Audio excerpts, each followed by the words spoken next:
Good morning to our listeners. I'm Emma. This is the Different Podcast. Today we're doing things slightly different. So unfortunately, Rita is not able to co-host with me because it's the summer holidays and she's got her parenting responsibilities to do. And we are recording a video and an audio. And today I'm joined by Hannah, the lovely Hannah. So yeah, I'm going to introduce, I don't even know what I'm going to do. I just have no words today. I'm sorry, guys. I might even edit this bit out. But Hannah, so would you like to introduce yourself? Yeah. So, hello. I am Hannah, and I suppose, well, we know each other through university, and we're in the Neurodiversity network. And yeah, a little bit about myself. So I am late diagnosed with autism and ADHD and the whole host of other things that go with that. So anxiety and all the wonderful things. I'm a mum of 2 boys, very, very, very active boys. And I've never, ever done a podcast before. So this is my first. And thank you so much for having me on. I'm going to try my very best not to fidget, or I may fidget. I don't know. I've got 3 different fidgets right here. But yes, that's me in a nutshell. I don't know what else to really say. Yeah, if you need to fidget. I fidget. I've got headbands, hairbands that I fidget with. I've got a couple of other fidget toys. So yeah, if you need to fidget. I think, if we just relax and just be ourselves, then we can just kind of, you're just showing authenticity in my eyes. So yeah, if you see my hands are always going, I can't sit still at all. Also, I'm not the smiliest of individuals, so I'm trying to try and be authentic and not mask as much. And yeah, if I look miserable, I'm not. I'm happy on the inside. I'm smiling now as well, so that's good. Yeah, that was genuine. That was real. That wasn't me masking. That was real. I just want that I absolutely am going to embarrass Emma and put her on the spot and break all the rules here, but I just want to say a huge thank you for what you do for ADHD awareness. It's just really fantastic to have somebody like you as an advocate for change and for just pushing the boundaries and getting, these campaign awarenesses out, the podcasts and things, and initiating research and projects. And I just think, we need more people like you on our team. It's great. Oh, now I'm just going to cringe for the next. Sorry. Because I wasn't expecting this. It's like if you say something bad about me, then I'm like, oh yeah. But if you say something nice, I'm normally like, oh no, I'm just going to go and fall into a hole and kind of stay there until I stop feeling like I'm cringing. Yeah, thank you for saying that. Obviously, I do a lot of kind of work in and around late diagnosis, ADHD in women and girls. And then within our university, I have done and I do a lot of advocacy, and I have a bit of a fierce, driven advocacy skill that knows no bounds, I suppose. So I'm just not very good at, I call it boasting, but I don't think it's necessarily boasting. I'm more like, I think when I Googled it, I just work away at things in the background. I don't really tell everyone what I'm working on. I just get on with it and just do what I need to do to help all the underrepresented students and people in the community. And so I think it was called Unsung Hero or whatever. I don't class myself as a hero in any way, shape or form. But thank you for saying that, even though I'm kind of going off on a million tangents now because I'm cringing. But I do. It's almost become what I would class as my calling. It's weird. As our listeners already know, I was diagnosed at 43 in 2019, and I had no idea that I had ADHD until someone pointed it out to me that I worked with at the time. And so, since then, and then since I started my studies, it's been a whirlwind of just advocacy, feedback, pushing teams within the university until I finally talked to the decision makers. And now things seem to be coming along nicely. So just to get a little bit of that recognition from you, Hannah, I really appreciate that. It's like I don't do anything for necessarily myself. I do it because I love helping other people. And I know there's so many neurodivergent and disabled people in the world that that don't have a voice or don't have the opportunity or the confidence to use their own voices to be able to almost advocate for themselves. So if I can do that, whether it's in our university or, I mean, it's not my university, I just study there, but that's where we met. If I do that within the university or whether I do it in the community, it's just what gets me out of bed in the morning. I've always had that purpose of helping other people is what gets my heart racing. It's obviously how I get the dopamine released in my brain,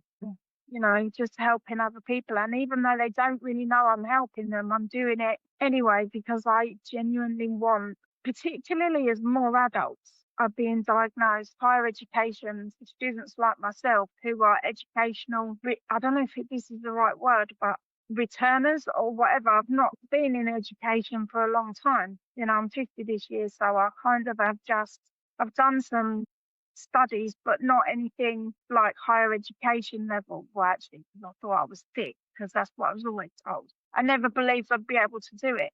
So obviously, the academic side of higher education is almost like a shock to me.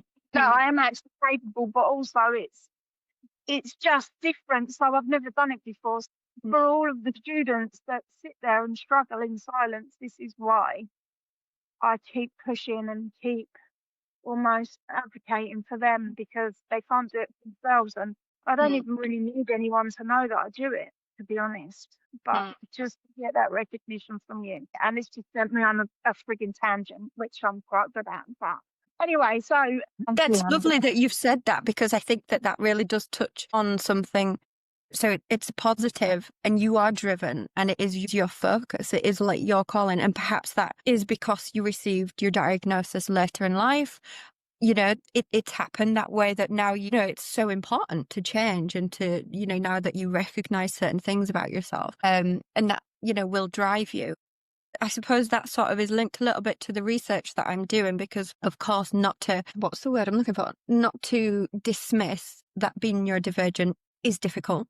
We do have our challenges because let's face it, we are different and the world, society is for neurotypicals, which, I don't really want to put labels as us and them, but we are square pegs in round holes, really. And it does come with challenges. And of course, being late diagnosed, we do carry some trauma and some anxiety. And if we look at the literature out there, it focuses on a lot of the negatives, which there are. But what you said, Emma, was quite nice because it was like a positive spin on, well, this has happened to me, but now it's like, this is my calling now to make this change. And I think, yeah, there is that drive that we have being neurodivergent. We get our sort of thing and we just really run with it. It becomes like part of who we are. So yeah, and I completely agree with you. Like for me, I've always been in literature, well, not literature, linguistics, and I've always taught languages. And something that I read was that neurodivergent women,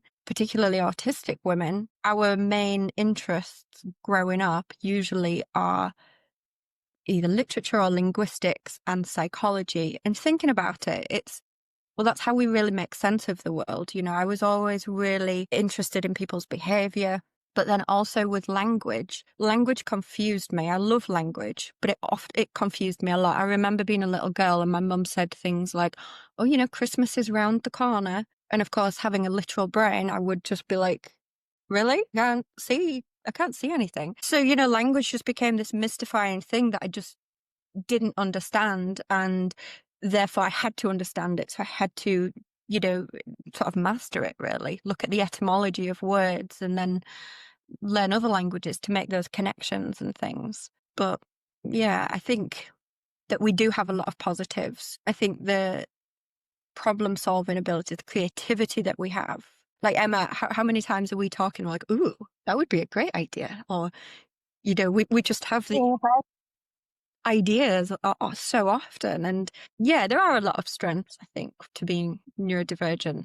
There are. I think as well, like, obviously, since I started my studies, I have become even more obsessed with kind of learning as much as I can about ADHD, primarily in women, adult women, like diagnosed. But I think even if you just put ADHD into a Google search and just do a simple Google search, pretty much the most of the information you're going to find is really negative. So it talks about challenges. It doesn't really talk about things that or skills that we have or abilities that we have that are really positive. And I think this is why I've kind of took on a positive stance in pretty much everything I do, because, you know, both of us, we do struggle. We do have issues with executive functionings, you know, with memory, time blindness, task paralysis, with all of these things that I had never heard of until I started my studies in psychology. There is just not a lot of positive stuff. There's still a lot of stigma, still a lot of discrimination, and also to women, still a lot of stereotypical bias. It just is frustrating. So this is why I've kind of taken on a positive stance on all of these things, because I think it's really important for us to be able to celebrate who we are and how we are, and whether we're different or not, or whether we fall into the societal norms. I hate that word, but whether we can kind of fall into the normal category or not. It's just what is normal, define what normal is. But I think just celebrating us in a really positive way. And like you just said, like, we're very creative. Like, I struggle with words. I struggle with pronunciations a lot of the time. I do struggle with writing things down, and I've always struggled with that. But that's a challenge, but it's not impossible for me to do it. I know a lot of people get stuck on the words disorder and deficit. And I'm not really that bothered about them words. It is a medical name of a neurodevelopment condition, medical condition. But I just say I'm wired differently. Like, you know, and I was reading something yesterday about, if you go back to the cavemen days, ADHD people back then would be the crisis management, and we would be the hunter-gatherers, and we would be the ones that were looking out for danger. Even back in the caveman era ages, we had our place in the world. But obviously, as women, there's still so much stereotypical where we just should be and quiet and sit down and just get on with whatever we're doing. And no, I'm sorry, but I'm just not. It's not how I am. And I'm, like you mentioned, masking and unmasking. It's almost like since I tried to unmask more and be more authentic and became more comfortable with that, and since then it's like things almost taken off, and I've been given a lot more opportunity because people can see the worth in me that I don't see sometimes, because I still have lots of trauma from when I was a kid. That's a story for another day. But if we look at the positives, like, I'm very honest, I'm very hardworking, I'm very compassionate, very empathetic, I'm helpful, I'm very creative. My brain fires solutions to pretty much most things in seconds. I often say to people, like, it's a thing where people can describe us with ADHD as, we think outside of the box. Well, I don't have a box. There's no box. I just think quite differently. My perspectives are, I've never met anyone else that has similar perspectives, but the way that I view things and the way that I then articulate them are quite unique to me. I don't think that's necessarily just because I've got ADHD. It's because it's just me, and it's the way that I think about the world stuff. But I just think, you know, love for learning is one of my, like, I love learning as long as I'm interested in it. So if it's psychology related and there's no numbers and research methods, then I'm good with that. If it's numbers and statistics, I'm really not good with that. In fact, I cried and nearly dropped out on the 2 modules that I had to do. You did very well. You didn't just scrape a pass. You absolutely aced it. So, you know, you might not have enjoyed it, but you can do it. Yeah, I think I cried more than 5 times during that module. But yeah, I did do well. Thank you for saying that. You see, I'm going cringy again. because, you know, and I know obviously I speak from myself and from my experience, and, you know, it's true. If you've met one neurodivergent person, you've met one neurodivergent person. We're all very, very different in different ways, even within a neurodivergent community. But, you know, from speaking to other people who are neurodivergent, you know, we've often said like, oh, but, you know, that sensitivity that we have to other people. And I don't know if this is a gender thing. I know that studies show that women can be more emotionally intelligent or empathetic. I don't believe that is always the case at all. But, you know, we could walk into a room and pick up on certain nuances and certain details that others would probably omit, you know? So we really can read the vibe of the room or sort of like our environment. We can pick up on certain, you know, small facial expressions and just think, is that person okay? Like, you just like said that. And I like the fact that we are able to read our environment in so quickly and sort of so effortlessly. And that has got to be a skill. Of course, with that comes the reaction to, we feel like, oh, is this person annoyed with me? Have I done something? Which, you know, that's something that I think as we get older, or particularly like as I'm getting older, I'm like, okay, just let it go. But yeah, I think that there's definitely the positive there. I think that I speak for us both when it's like, oh, you know, we've often been called too dramatic or too sensitive. That one, too sensitive. But is that a bad thing, to be sensitive to the people and to the world around you? I think for me, it's a positive, or at least I look at it now as a positive. Yeah, I mean, in the past, I would have that was kind of imprinted in me that was negative, because being too oversensitive was seen as a bad thing, not just necessarily from me, but from whether I was at work, whether I was at home, whether I was with my friends, whether I whatever and wherever I was, it was always seen as a bad thing. Now I see it as a good thing because, you know, like you said, we are very attuned to energy, to environment, to pretty much reading people like books, and sometimes misunderstanding what we read, or if there's a shift in the energy or a shift in the environment, and then yeah, it can be debilitating sometimes if you're not able to say, if you've got, I'll just say it now, if you've got the hump with me, have I done something to upset you? No, end of, job done. Just easier than me sitting there thinking, I don't know if I've done or said something to upset this person or not. So I just generally tend to say, right, okay, have you got the hump? No. Okay, move on. That's it. Job done. Obviously, that's easier when you're face to face with people, and a bit more challenging when obviously we do meetings and appointments and things online, because obviously I'm a distance learner.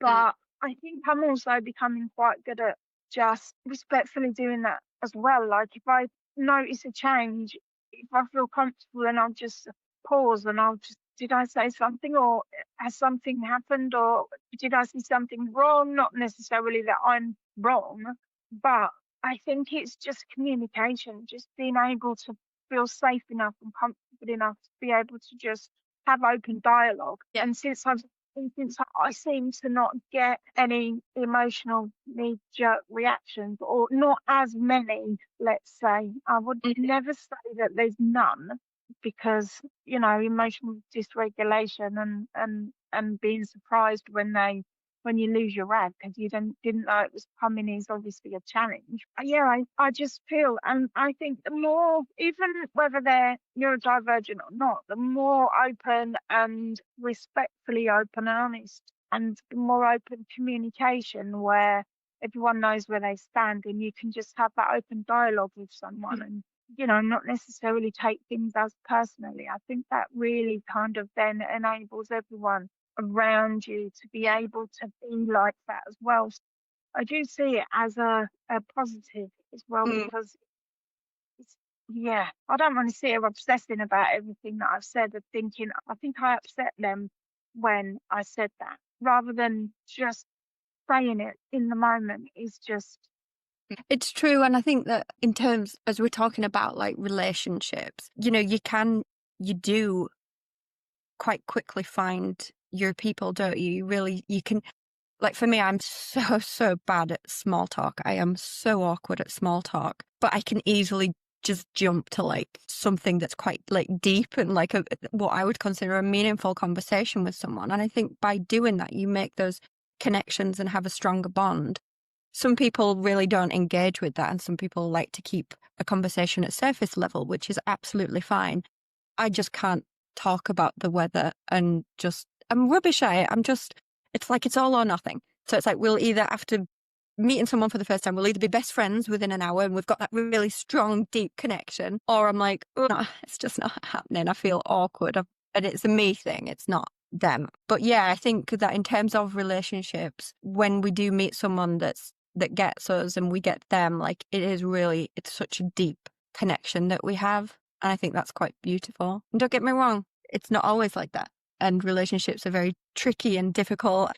I think about my husband and myself, and we are like, but you said that, and he communicates in a very different way to what I do. You know, like if he says like, oh, I'll be there in 5 minutes, I'm expecting him in 5 minutes. And so there is a lot of miscommunication and a lot of difficulties in relationships. That sounds like such a trivial sort of example, but just an example that came to mind. But I do think those connections are so deep and so real when we make them. It's like all or nothing, isn't it, with us? I don't think that's necessarily trivial. I think that's just the way that you are. If you say it, whether it was your husband or not, if someone says I'll be there in 5 minutes, I would be sitting here dead on 5 minutes, unless it was me that was having to be there in 5 minutes, and I'd get there in 10 because I've got completely It's like standard. Like, yeah, right, I'll be there in 5 minutes. I'll be sitting there like, it's now 5 minutes and 1 second. Like, where are you? Whereas if it's the other way round, I'm like literally like leaving at the 5 minute point before to get there in 5 more minutes. So, but yeah, I don't think that's necessarily trivial. I think it's the way that kind of we are. It's not, you know, and I do try and make fun of not necessarily at myself, but, you know, sometimes these things are just completely and utterly out of my control, and I can't almost, like, the time blindness is so bad someday. It's either all or nothing with me. Either I'm sitting here watching the seconds go down on the clock on my laptop for something to start, or I'm completely hyper focused on something else and literally going to be minutes late. And I used to beat myself up about that all the time. And do you know what? I just self-advocate now, and I say to people, it's weird because I was talking to my therapist about this because I've been having some therapy lately for my complex PTSD from my childhood, and then the emotional dysregulation, because the two things kind of ping one and another. And I've been having some counselling recently, and it's kind of really enabled me to reframe how I see myself, in as much as it's from the negative to the positive. It's weird because if I say to someone, and if I verbalise it and say, right, I'll see you at 1 p.m, I won't be late. Most of the time, and not all of the time, but most of the time, it's almost like if I say it out loud, I won't be late. I'm not late. But if I don't do that, I can get so hyper focused in other things. And it's not a foolproof plan. Don't get me wrong. I can say I'll see you at 1, I won't be late, and I can still be late. But I used to beat myself up, even, you know, 10 or 11 weeks ago when I started this counselling. Like, I used to say that everything made me feel useless. That's one of the main things, is my time blindness, having no control over my emotions. You know, just anything that I perceive as a failure would just like recondition that useless feeling that I got from my childhood. Whereas now, if I'm late, yeah, I panic, but I'm like, oh my God, I'm really sorry. And then I just tell my life story for the 5 minutes of the beginning when I actually do attend, and then that's it, it's done, rather than sitting there and cringing for the rest of the day. And it's really things that simple like that just, it's one of self-acceptance. Like, I know that is possibly going to happen because I've got ADHD, and, you know, even with medication, symptoms can't and won't ever all go. So the medication helps, but it's not like if you have pain, you take painkillers and the pain goes away. Yes, it comes back, but it's not like you take this medication or non-stimulant medication and then all of a sudden the symptoms just disappear. Just for me, I've had to, rather than like berating myself and putting myself down, to just accept that these things are going to happen from time to time. A lot of the time I will self-advocate when I meet somebody for the first time, or no, I don't do small talk either. I can't even remember the point I was going to make to you, and it's completely gone now. But I've gone off on a tangent, and now I can't even remember what I'm saying. It's so big, I have an ADHD. But I love that. That's the other thing. That's the other positive. And sometimes it can be frustrating when you're like, oh my gosh, I had a really good point to make and it's just gone. But at the same time, you can start a conversation about something and it'll go on this journey like a pinball. And then it's just like, oh, we've ended up talking about this. How did we get here? And that's always really exciting to enter into a conversation of sort of like the unknown and where's this going to go. I often think, culturally, so part of the reason I think I was misdiagnosed with having bipolar type 2. And part of the reason I think that it was missed, that there was the autism and the ADHD, was I'd lived for all of my 20s in Spain. And I look at culture and sort of society and how it's different. And it really only came to light when I moved back to the UK in my early 30s and had children. And that obviously, puts things under a lot of different pressures with children. But what you just said about like being late, that was something that is culturally, if you're 10, 15 minutes late in Spain, you're not late. If you're hosting I hosted a couple of like parties and stuff, if you say a time, guaranteed everyone's going to arrive an hour and a half after that. And I did too. And so it's like, well, this concept of time and lateness doesn't really exist in this culture. And, in general, of course, I'd found Spanish people are like quite direct communicators, which I appreciated. I always knew what's expected. So in the UK, if you're sitting on a bus and there's a window open, it's confusing. Someone's like, oh, it's a bit cold, isn't it? And you're like, yeah. But what they want you to do is close the window that's above your head. And it's like, I can't get that from that. Whereas in Spain, it's like, can you close the window? Close the window. So it's like that directness, I think, was so much appreciated. And I just felt sort of normal. So it's interesting how culture and our experiences, I guess, is different depending on where we live and our background, I guess, as well. But that's going to make me think. I'm kind of like, oh, that's a research idea. Well, it's another one. Put it on the list. Yeah. We've got quite a few now. But I think we're going to do quite a few. I think in general in the UK we are expected to be punctual. So yeah, I guess there's quite a lot. It maybe is, I don't know. I wouldn't like to say it's more difficult whether depending on where you live, but I guess culturally, like our expectations are different. Yeah. I mean, I still struggle to kind of understand what the etiquette is for joining an online meeting. So if we do a meeting on Zoom or or if I think it may or may not be different. So if you do face-to-face meetings where you try and get there a bit early than the start, so you can get yourself settled, get a drink, sit down and calm down. Oh, sorry, the house phone's just ringing. I don't know if you can hear that. Hopefully not, because the earphones are noise cancelling. And we never answer it because no one ever has the number apart from Virgin Media. Why do you have it? Why do you still have it then? Because Virgin Media will give us a bigger discount if we have the TV, the broadband, and the landline, even though we never use it. It's insane, but we have to pay more if we don't have it. So we just have it and never use it. So it's another thing about having ADHD and it's just fair. Sorry, anyway, it was ringing. And see, again, I forgot what I was saying. Oh crap, where's it gone? Exactly. It's gone. Lateness, etiquette for online meetings. Yeah. So anyone that knows me quite well knows that I'm a bit of a tech phobe. No, I don't even know what the right. Me and tech, there's just no correlation, let's say. We just don't really work well together. Even the assisted tech that I've got to do my studies with. I always have problems with Teams, it's just updates and everything. So I never really know what the expectation or etiquette is. It's a big word for me, etiquette. I don't know what it is to kind of be in, like joining. Do I join 5 minutes before? Do I join on the hour? Do I join 10 minutes before? Does it matter if I'm late? Because I'm going to be late probably, even if it's just 1 or 2 minutes, because I always have tech issues. Doesn't matter how many times I think I've set everything up properly, it just runs smoothly. there's always going to be an issue when it comes to me joining an online meeting on Teams mainly, and sometimes Zoom.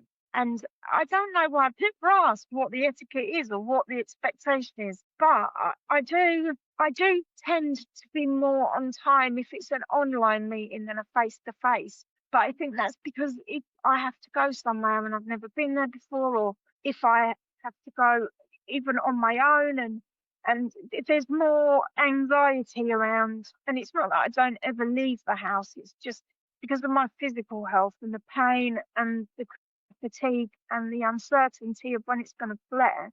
I find it really hard to manage that and actually go out without any anxiety and do things face to face. It's not to say that I don't do them. It's just, it's easier for me to do everything online. But I am trying to get a bit better at kind of going out. You know, we've got Diversity Fest coming up soon next month. So hopefully, you know, I'll get to meet some of our people in our circle of trust. I love that.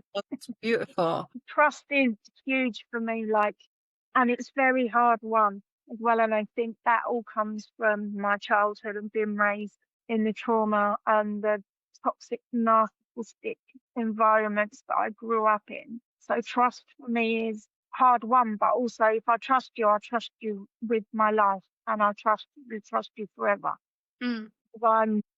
It's just, and I think it's difficult to, like, when I decided last year that I was going to unmask and just be myself. Masking is exhausting, isn't it, Anna? Like, just having to mask, like, most of my personality. Like, my personality is not the way it is just because I've got ADHD. It's my personality because it's mine and that's how I am. And just masking that to meet other people's expectations is just, I'm sorry, I'm 50 this year. I'm not going to do, if someone has a problem with something, then you need to look at that within yourself. I'm not going to change to keep everyone else happy because I need to concentrate on my happiness and my well-being. And that's the most important thing to me. And that's quite an empowering place to be, I think, in your life. And I think as neurodivergent women, as we get older, I don't have the energy to even really care. No, just like, I think that's a really fair point. Like, you know, I think since I got the answer that I'd sort of waited almost 4 decades for was you're not broken, you're different.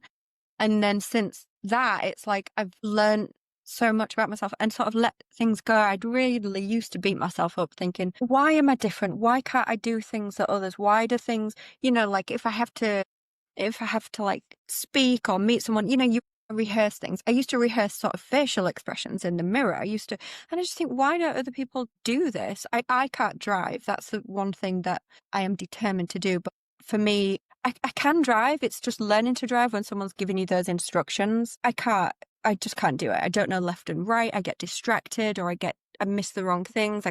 It's insane. I've completely lost my point there. What was I going to say? Again, mask it. Yeah, I went down. I then started thinking about driving, and then the time that my driving instructor was saying, like, okay, so like at the roundabout, you're gonna go. What's this direction? You're gonna go right, and I was like, okay, I can do that. So I actually went right at the roundabout towards oncoming traffic, and that's not what he wanted me to do. Obviously, he meant go round and then come off right, but to a literal person, like I'm going to go right at the roundabout. And, you know, what the hell was I talking about? There was a point to be made. It was about sort of like things. Oh my gosh, it's gone. It's gone. It's just gone. But yeah, this is the joys of having a neurodivergent brain. This is not a positive, I guess, but maybe it was going to be boring anyway. So maybe I've saved you from what I was going to make. You should ask the driving instructor. See, Lisa, I'm trying to solve this for you now. You should ask the driving instructor not to tell you to go right at the roundabout, but which exit you need to leave the roundabout on, because that is a clearer instruction. Yeah, that is true. We did have an issue with roundabouts because he was talking about it as a clock face and saying, right, at 3 o'clock, you're going to do this. I'm thinking, oh, no, I'm sorry. The lesson doesn't go on until that time. And he was like, no. And then you feel stupid. See, this is my 4th time learning to drive because I always felt like that ditzy, like, oh, bless you, you know, like, oh, she's giving it a go, but she's a bit dumb. She's a bit ditzy. But now I'm going into it like, Yeah, that's just because I process information very differently to how people give information. But yeah, eh, it's fine. I think a lot of people do think I'm ditzy as well because I can. I call them blonde moments. Like I can be, because people tell me regularly that I'm definitely autistic, but I don't. I do see it sometimes, but I don't. And I do think primarily me is ADHD, but I do think about things in literal way. Like literally, if someone says, I can't even think of an example now. So I do have autistic traits. Is that the right word to use? Whether I'd ever get a diagnosis for that or not, I don't know really. Yeah, it's like that literal thinking and that just it's just gone now.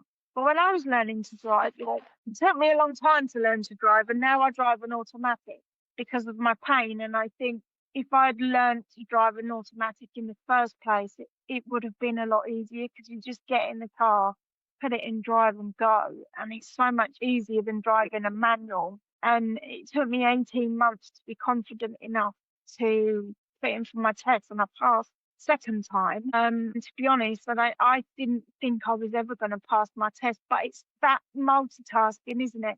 It's like listening to the driving instructor's voice driving the car, but his voice is not driving the car. We drive the car.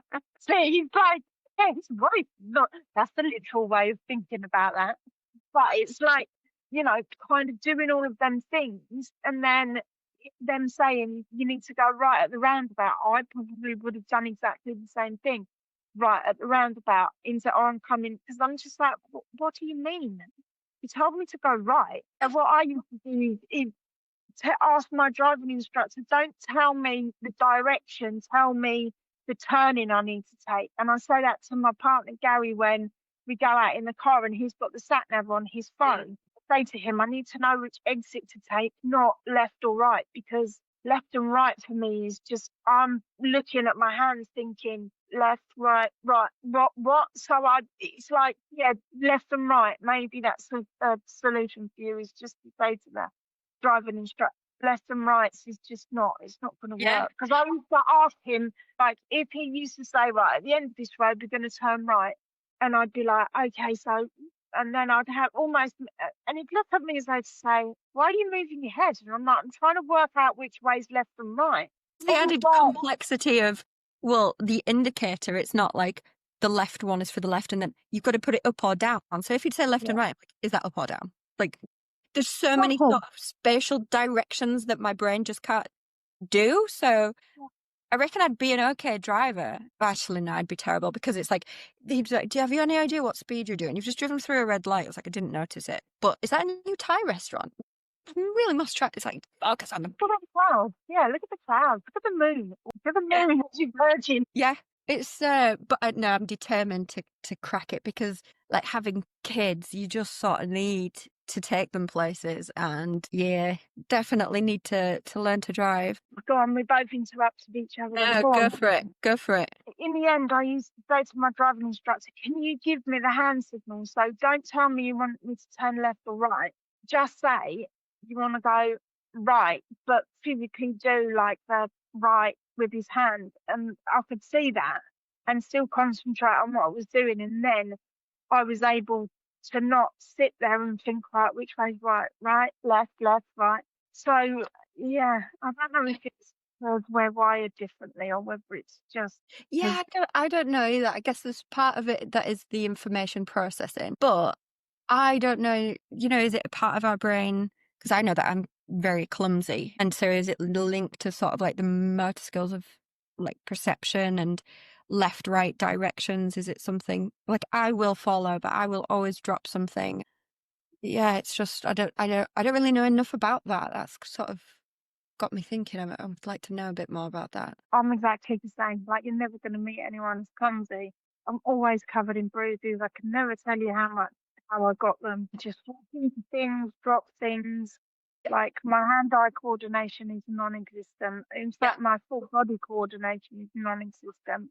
Yeah. There's some funny stories of doctors trying to get me to stand on my heels and my toes because she was trying to just find out where my back pain was coming from, and she wanted me to stand up straight but on my heels, and I couldn't work it out. And Gary was with my partner, and he was laughing, not laughing out loud, but he said he was laughing inwardly because he could see that I was thinking about trying to work out how I would make my body stand on the heels. And I was just, and then eventually he said to the doctor, she's actually got no coordination, but she obviously can't work out how to do it. And I was like, oh, thank God that you were there, because I would never have said that. I'd have just stood there, like, trying to, work out. And then another different doctor was trying to get me to do a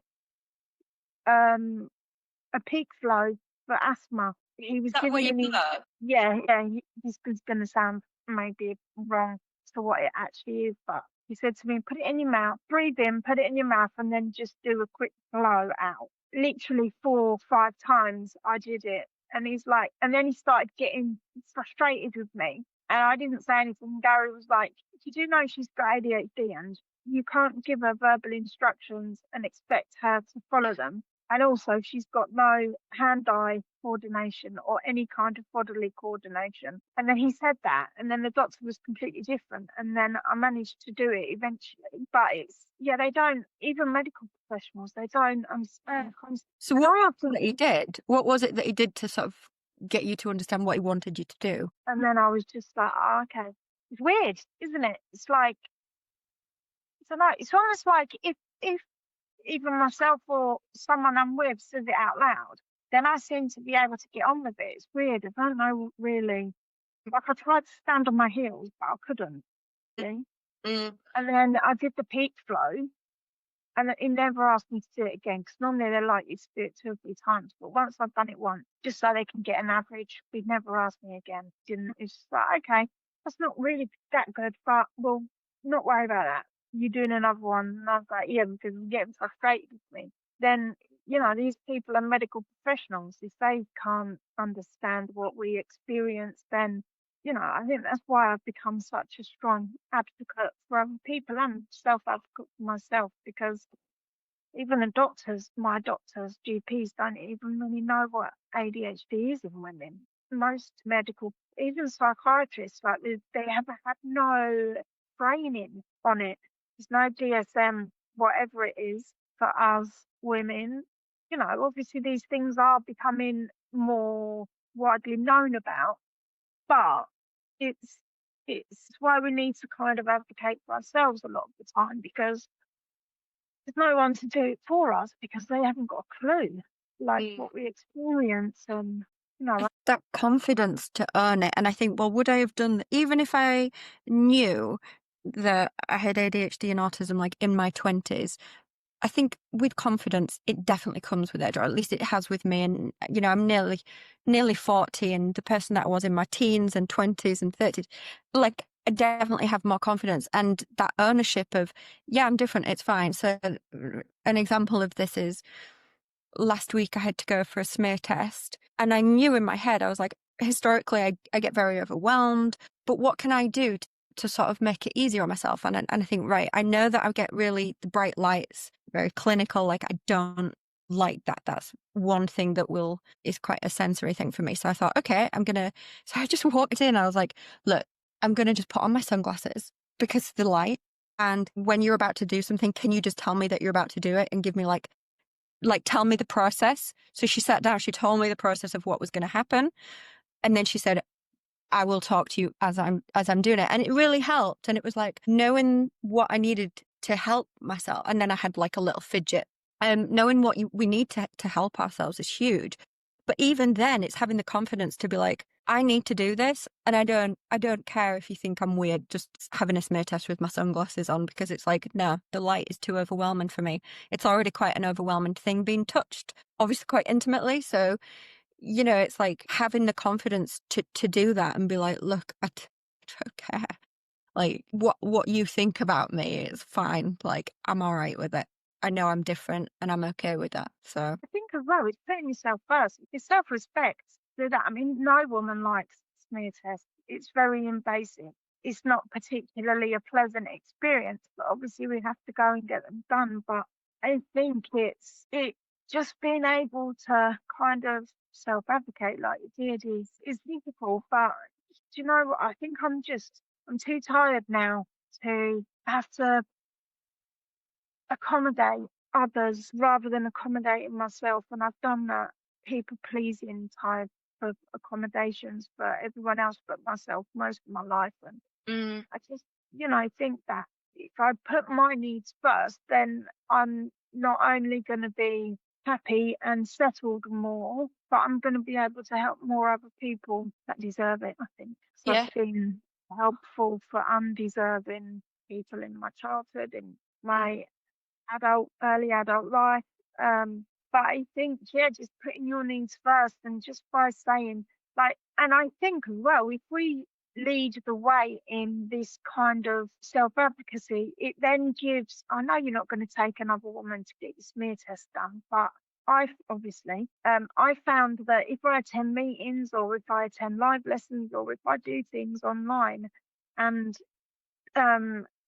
I self-advocate in the moment, it's kind of opening up the dialogue for other students, and I do get a lot of them contacting me and saying, thank you for saying that or doing that, because that's made me see that I need to do things differently, or it's just it's showing others, whether they're male, female, neurodivergent or neurotypical, it's showing everyone that actually we can all ask for our needs to be met, and we should all expect at least some of them, maybe not all of them, because that's not possible, but I think, or it's not possible in some situations, but I think it just opens up the eyes of others and teaches them how to do the same for themselves without us having to do. But today, class, we're going to do a training course on self-advocacy. Now, we could do that. We could probably do a whole episode on it, several episodes, but by just being comfortable enough and feeling safe enough within ourselves to do that, then that opens up other people's eyes. And I have found that with the friends that I've made through our university, I found that my friends come back to me and say, I'm so glad that you did that, because this has just happened and this is what I said and there's something really kind of empowering and motivational, I think, in that, because it just makes everyone see that. Because like I said, the underrepresented students community, people that culture, maybe different cultures, different environments, different parents, different religions, different countries, different everything. Maybe they've grown up in an environment or they've worked in an environment where their needs have not necessarily been met, or they're not able to get reasonable adjustments, or they don't even know that they're neurodivergent, or they don't know that they can speak up and speak out and ask for things to be done slightly differently. And if we can just pave that pathway for others, so they then know that they are entitled, but I don't mean entitled as in in a negative way. Yeah, in a negative way. A lot of people don't, and I just feel like sometimes I did that and I do that, and I don't necessarily always recognize it until someone else will point it out to me and say, like, you really helped me during that. You showed me that, that you can get this, and this. And I'm like, oh, that's really nice. Thank you. And I know that you and I do a lot of stuff within our university, within the neurodiversity network. And I know that we work really well together, which is why I was really happy when you agreed to come and be a guest today. And I know that we were going to talk about things, and I don't even know if we have talked about them, but I think it's been lovely. It's been nice. Yeah. And I think so I work as a lecturer, and I guess from the side of like a student facing role, I find with my students that I'm always very open. I mean, I have it being neurodivergent in my email signature, and I always say at the start of the class, like, I will probably take a couple of short breaks, even if it's for 5 minutes, just because I need to, and I need to move around. I need that. And, I'll often say, within the classroom, like, if you don't want to put your cameras on, you don't have to. If you're having one of those days where you don't want to interact or you want to just put something in the chat, like, I get it. And there is no pressure from me. And yeah, and I just think it's so important to create that space and to have that acceptance. I often take the onus of if a student doesn't understand. So the students that I have English as an additional language, and I always take that onus of, well, do you understand? That's not on them. That's on me. I probably need to explain something in a different way. Sometimes my explanations are not very clear. Sometimes I will have an ADHD explanation.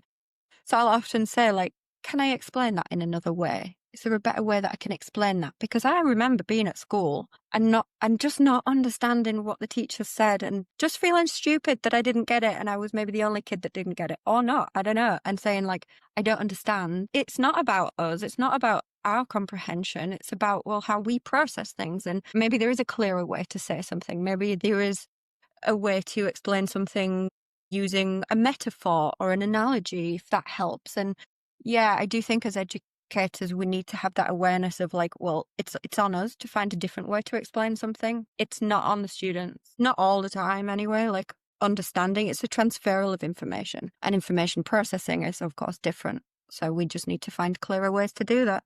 That's made me link back to the driving instructor as well. But yeah. I do love a metaphor or an what was the other word? Analogy, is that what you said? Yeah. Yeah. Give me a real world example of what you're trying to teach me, and then I'll understand it.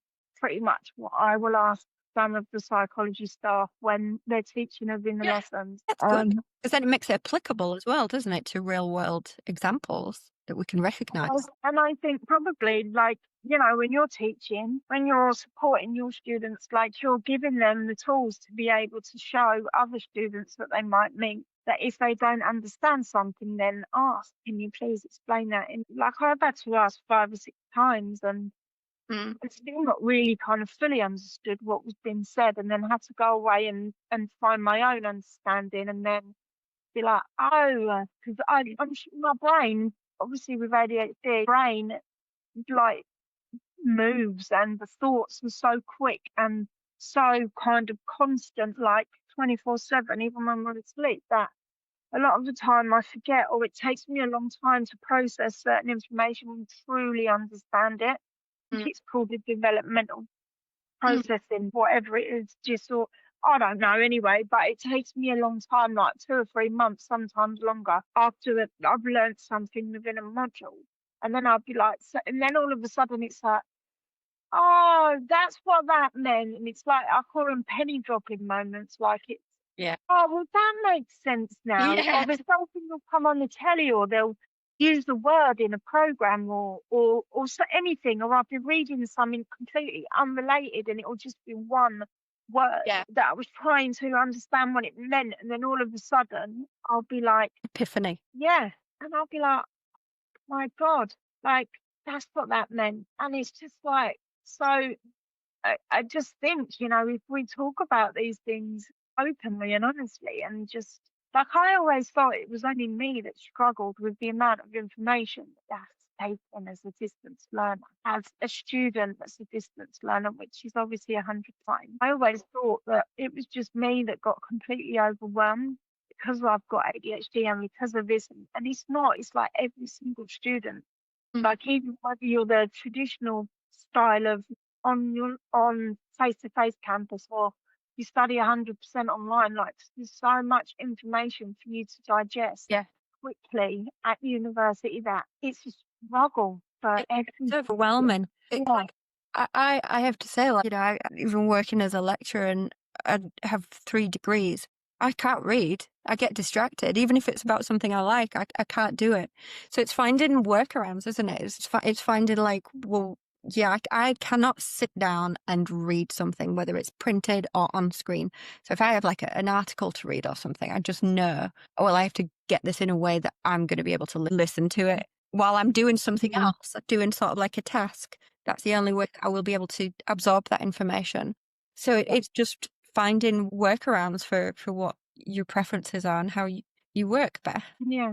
And I think that's obviously another journey of self-discovery for most people in life. but I listen. I don't read. I listen on audio. But I'm weird because I can't listen to the robotic sounding voices. No. I have to find as natural as possible. And then someone posted something on LinkedIn last year, and it was like an epiphany to me. And they were like, yeah, so if you're neurodivergent and you struggle to read and take in any information, then listen on audio and then get up and move around while you're doing it. And I was like, surely not, because then you're not actually concentrating on what's being said.